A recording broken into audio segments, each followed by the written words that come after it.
Well, it's been 5 years since the shutdowns began across the country for the start of the pandemic. That's right. For people in New Rochelle, the memories run deep after being named one of the first containment zones, while many challenges remain all these years later. And we hear from a Long Island man whose life changed after receiving groundbreaking treatment for sickle cell disease. You're watching the 10 o'clock news. COVID 5 years later this week marked the start of the pandemic here in the U.S. back in 2020, and the city of New Rochelle was truly at the forefront, having one of the first outbreaks in the country and one of the first towns to be put under tight restrictions. Yeah, Governor Cuomo designated part of the city a containment zone to stop the spread, but as Fox 5's Richard Giacobus reports, that was soon all about to change. At Deanna's Pizzeria in New Rochelle, even 5 years later, it's still not business as usual. Nobody knew what was going on. Everyone was afraid to come around here. We just kept pushing, man. Mario Salvo runs this family-owned pizza parlor in the Waikagill section of New Rochelle, part of a 1 mile stretch of a city that at one time the whole world was watching. The containment zone. Stay away, stay away. Oh, you're from New Rochelle? That's where COVID started. That's where COVID started. That's what everybody knows New Rochelle as. New Rochelle is a particular problem. Then Governor Andrew Cuomo designated part of New Rochelle a containment zone when a member of this community became the first known local case of the coronavirus. Schools shut down, non-essential businesses locked up, and everyone was ordered to keep their distance. Little did we know this would become the new normal across the country. But it all began here. The National Guard was even brought in to help distribute food to families. Back on North Avenue 5 years later, there are plenty of empty storefronts. Restaurant owner Josh Berkowitz says most of them couldn't survive in a post-pandemic world. There's a stain that's going to be there forever. There's going to be an asterisk, and it's going to be there. Josh owns Eden Walk. He was able to make it through COVID and beyond despite a business that he has thought about closing many times since March of 2020. But it's the resilience of this city that Josh says keeps him going. You know, looking at people in the window, they're not coming to the door, not the, face-to-face interaction was tough. But we knew that there was a smile behind that door. People are more vigilant of supporting each other and, keeping the community close. The mayor has clarified this is not a quarantine, this is not an isolation, but a containment, and that this city will get through this. New Rochelle did make it through, and as we stand in that same spot as we did 5 years ago this very week, there are some businesses on this stretch that are no longer here. But then there are the businesses that did make it through, and it's those business owners who say they'll never forget that moment in time, thankful that they were able to survive. In New Rochelle, Richard Giacobus, Fox 5 News. Well, a Waterbury, Connecticut woman accused of keeping her stepson captive for more than 20 years. The man, who's now 32, says from the time he was 12, she was kept in a small room. We do want to warn you, the details of this story are disturbing. It's a story that came to light because of a 911 call for a house on fire. Now, the man says he intentionally set the fire because he wanted his freedom and claims his stepmother, 56-year-old Kimberly Sullivan, subjected him to prolonged abuse, starvation, and severe neglect. There's an adult that was 5'9" and 68 pounds. There's some apparent orthopedic issues. The room was very small. Honestly, when I read about it and talk to the investigators and overlook the interviews, it was worse than the conditions of a jail cell. Sullivan's facing charges including assault and kidnapping. New York Attorney General Letitia James has joined the fight to save the Department of Education. She and 20 other attorneys general across the nation are suing the Trump administration to prevent the dismantling of the DOE. The White House has announced plans to lay off 50% of the staff. The AGs say this move hurts students, and in particular those who are low income and disabled. Education Secretary Linda McMahon says the move is needed to make the department more efficient. President Trump threatening a 200% tariff on European wine, champagne, and spirits if the European Union goes forward with a planned tariff on American whiskey. The European import tax was unveiled in response to steel and aluminum tariffs by the Trump administration. It's expected to go into effect April 1st.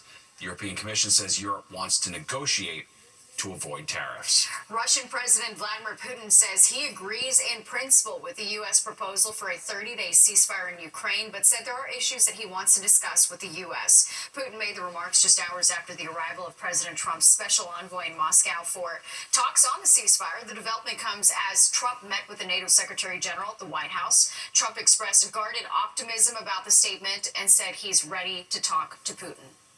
No, he put out a very promising statement, but it wasn't complete. And yeah, I'd love to meet with him or talk to him, but we have to get it over with fast. Ukrainian President Volodymyr Zelensky says he thinks Putin is essentially preparing to reject the ceasefire or delay it as long as possible. A Long Island man battling sickle cell disease getting help from a groundbreaking new treatment. The 21-year-old is the first New Yorker to undergo the procedure. Fox 5's Jody Goldberg talked to him about his new lease on life. Sebastian Bazil has 2 birthdays, one to recognize the day he was born and now another to celebrate a medical milestone. Sickle cell was like a blockade for me. Now it's just like a wall that I just jumped over. The 21-year-old was born with sickle cell anemia. It's an inherited blood disorder marked by malformed red blood cells that cause tissue and organ damage. I always had to deal with pain crises, if I could do something, if I can't do something.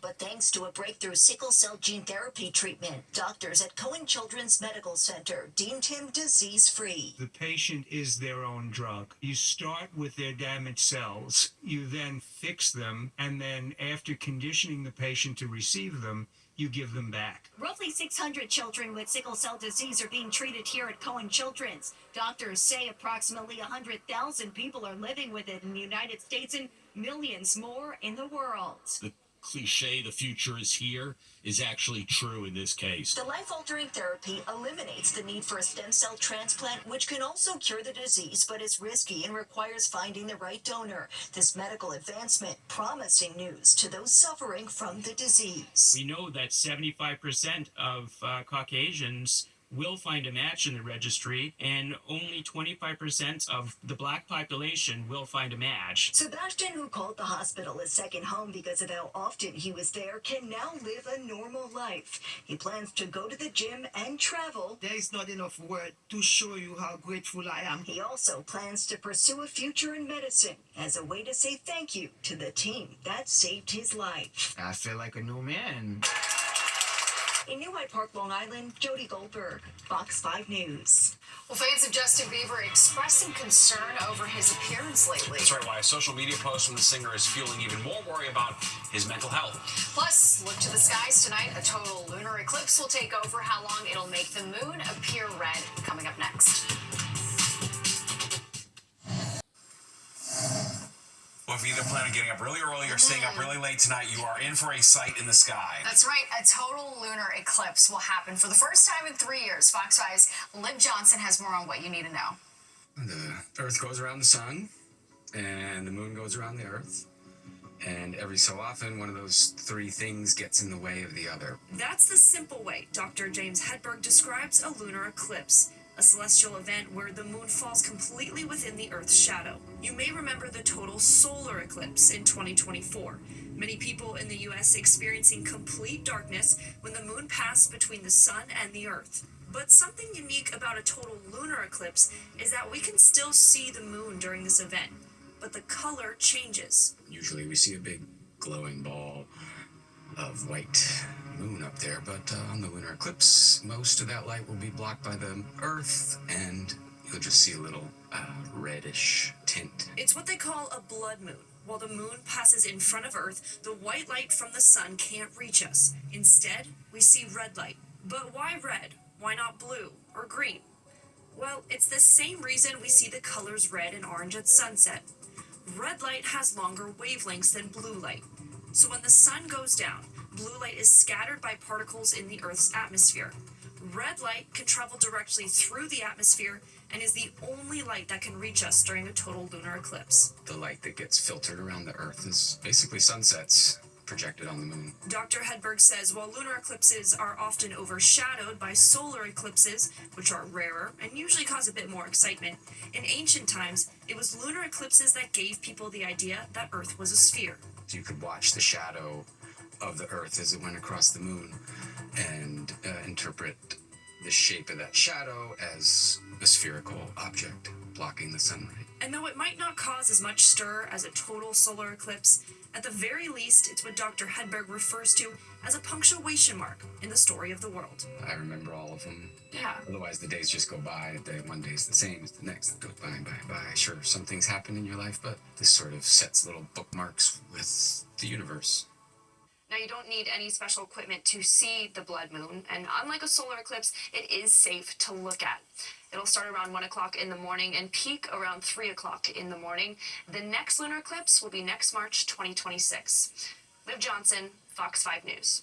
Might just be awake for Peek it. out our windows Yeah. tonight. I know, it's possible for sure. Well, even for plenty of well-heeled New Yorkers, finding an apartment with in-unit laundry is kind of a big deal. That is Lux Living, but new statistics show it is becoming more common, but like everything, it definitely comes at a price. Plus, the heartbreaking social media post by Justin Bieber and message for his fans who also struggle with time to time with their self-esteem.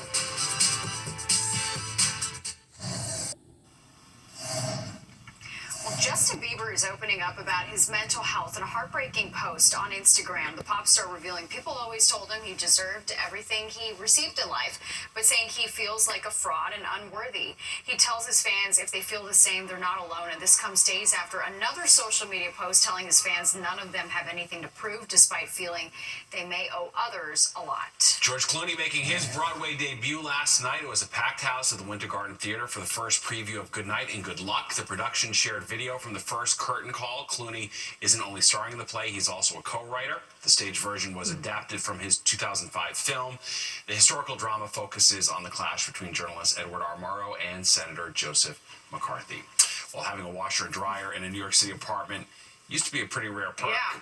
Well, now the appliances are making their way into more and more units, but are they worth the higher rent? Fox 5's Jessica Formoso went to go find out. A washer and dryer, an apartment perk some have and many here in New York City want, especially those who rent. I do sometimes think it would be much more convenient to have it within my four walls. Finding an apartment with a washer dryer inside your unit can be hard to come by, and when you do, rest assured you are paying more for it. Sam Moritz is a real estate agent. If apartments don't have laundry even in the building, it's no matter how nice the apartment is, how great the location is, it's sometimes an automatic deal breaker. According to Street Easy, for the past 4 years, the most commonly searched must-have feature has been washer and dryer. Street Easy crunched the numbers. The real estate listing platform tells Fox 5 34% of apartments listed on their site now have in-unit washer dryers.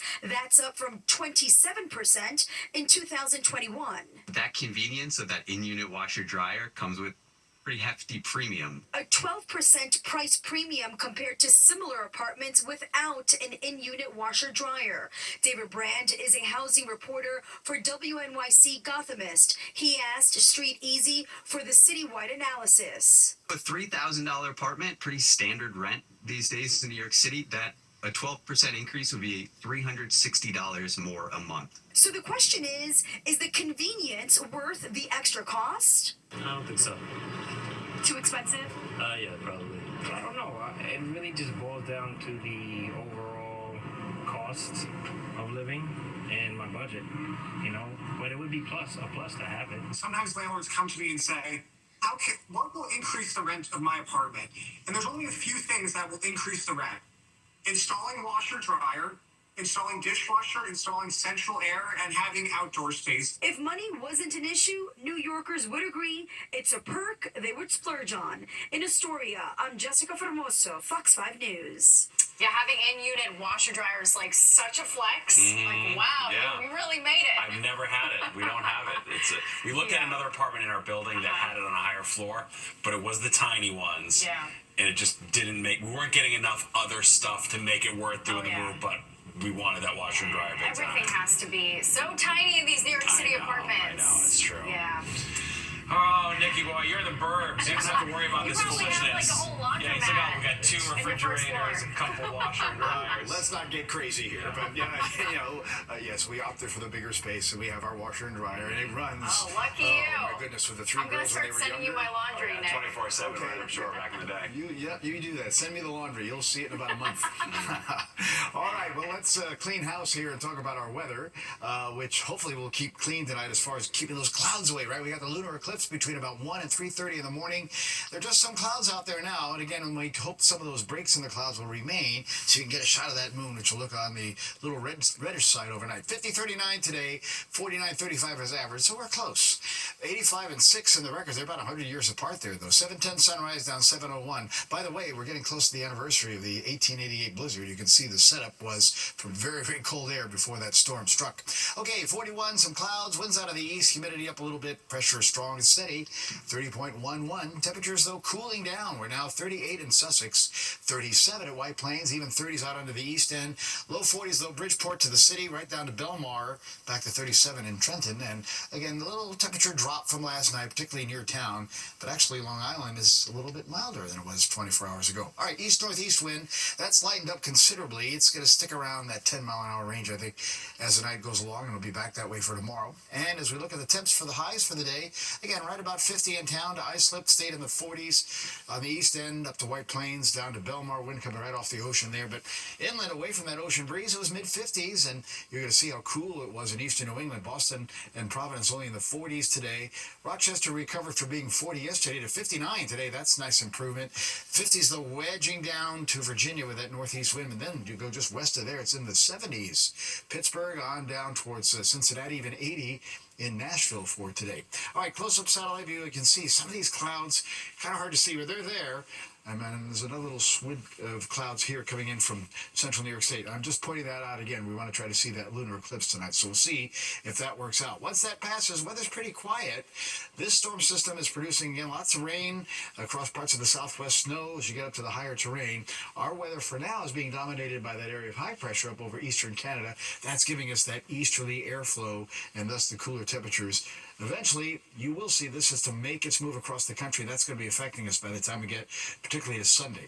All right, futurecast overnight, some clouds around, down to the upper 20s to about 30 in the colder spots north and west, and upper 30s around town out across the island into southern Connecticut. For tomorrow, back to the 50s we go. Good amount of sunshine. Should be a nice day. Even some mid-50s into parts of New Jersey, upper 50s away from the coast. With 40s, though, Belmar over to the eastern end of Long Island. For tomorrow night, again, here come the clouds, and Saturday morning we'll start in the 30s to 40s, but there could be drizzle and fog. The clouds hang tough Saturday, and then the showers will arrive as we head into Sunday. 38 tonight for Midtown, closer to 30 in those colder spots. Again, some clouds around. Then tomorrow we'll get up to about 54 for the high, so just, again, we'll look for a good amount of sunshine tomorrow.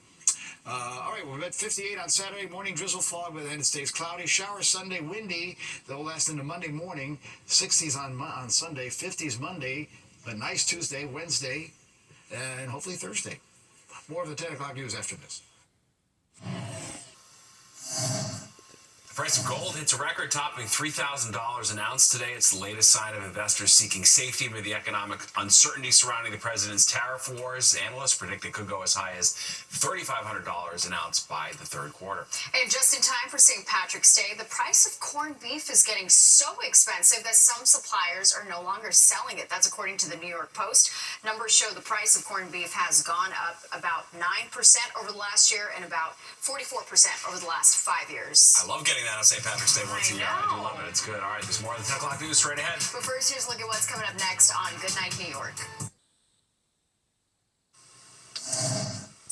Well, a new jacket going viral could save your carry-on fees at the airport. The Fly-On jacket claims to be able to pack 5 days worth of clothing in its 14 pockets. It says it can carry up to 15.4 pounds. It's waterproof, has a detachable hoodie. It's being marketed as an alternative to carry-on bags, especially when flying with airlines that charge extra for carry-on bags. Where do you put your shoes? I guess you gotta wear one pair of shoes. Yeah, you gotta get a second Can't be jacket. overboard. I don't know what I think about that. All right, that does it for us tonight. You can always see more news on our free app, Fox Local. That's where you can stream our newscast anytime. Have a great night.